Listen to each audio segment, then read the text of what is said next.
Hello and welcome to the Live Action Reboot, your sports and pop culture safe space until we decide otherwise. I'm your sports correspondent, Isaac from Memphis. And I'm your pop culture correspondent, Mike from Florida. We're finally back from our holiday hiatus, and just in time to cover the Super Bowl. And the dramatic hot mess that is RuPaul's Drag Race. And luckily, we both had time to recoup after watching both our teams get embarrassed on national television in broad daylight. Very broad daylight.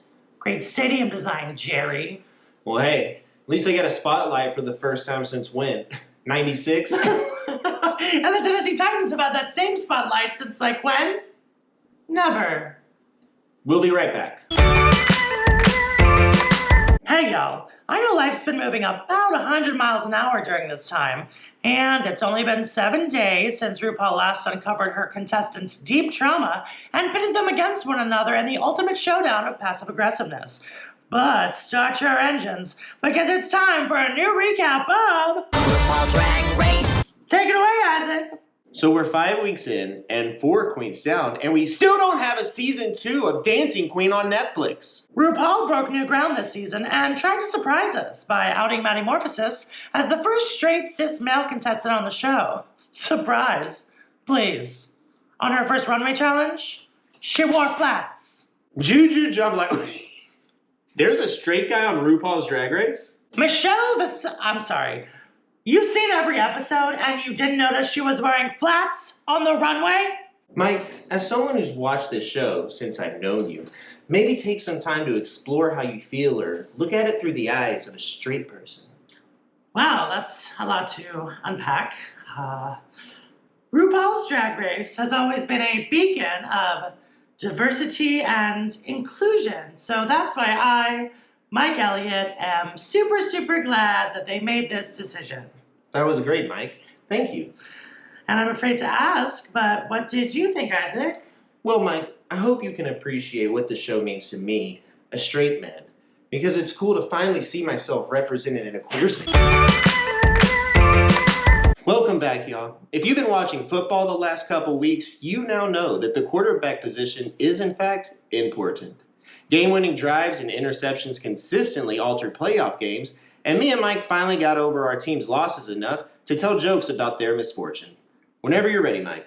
The 49ers beat Aaron Rodgers and the Packers again in the playoffs, expanding an undefeated streak against Rodgers in the postseason. Now, Aaron, I know you do your own research on medicine, but maybe try doing some research on your playoff opponent. Mike's Dallas Cowboys took an early playoff exit by also losing to the 49ers in the first round, after creating an unhealthy amount of optimism, a true representation of America's team.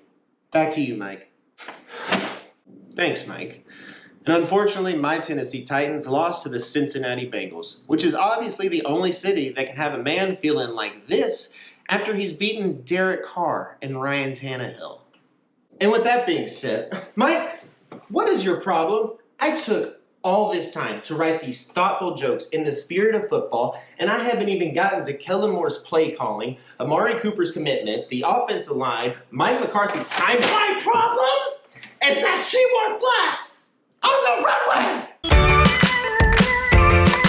Welcome back, y'all. I know football and drag race are the most important things in the world right now, but we do need to take time to pay respect to the ultimate loss. Louis Anderson. No. Bob Saget. No, Mike, it's deeper than that. Oh, right.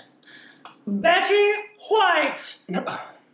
I'm talking about the love between Drake and Rihanna.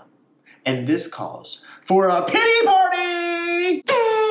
Our condolences, Drake. Lord knows how you're feeling right now, but I mean... Same old mistakes. But look what you've done on the bright side, buddy. Now you have all the time in the world to take care of your kid and work on Take Care too. Take a bow. Time to practice and enjoy the ride. Shut up and drive. And know that we'll be fine as long as you stay petty and self-absorbed, like us. Live your life. So take a shot for me and Mike as we vicariously live through Rihanna, but still listen to your music to stay in our feelings. Just stay yeah. And know that no matter how gloomy it is, you'll always have your... raincoats. Mike, do you not know one A$AP Rocky song? Is that a band?